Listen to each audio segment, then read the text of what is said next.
Loana a été détruit par un élément bien précis.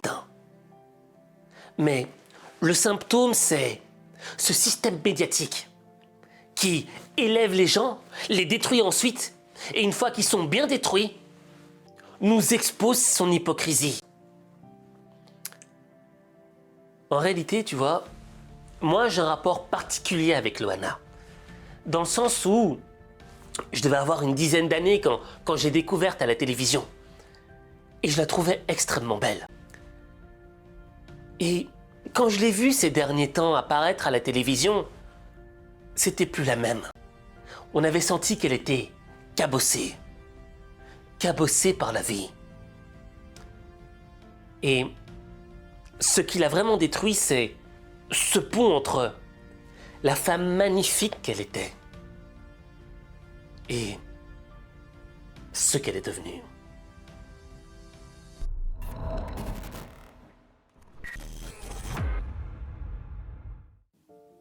Le mobile du crime, ce n'est pas la drogue, ce n'est pas l'alcool, ni le show business. Le mobile du crime est beaucoup plus perfide, machiavélique. Ce mobile du crime, en réalité, il est apparu lorsque Loana a fait son ascension fulgurante à la télévision. Elle est passée de nobody, personne ne la connaissait, à une star nationale.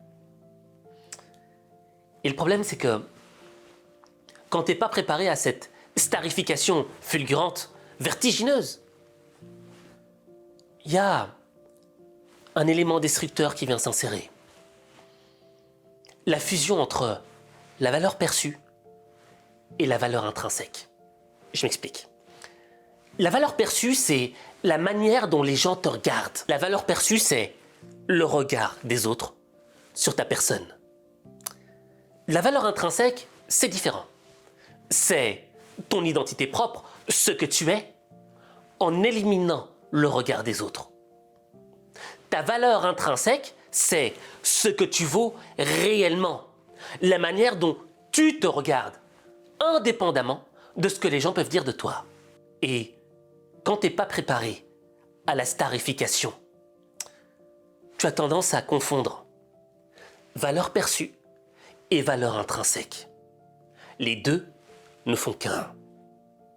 Et ça, c'est le mobile du crime.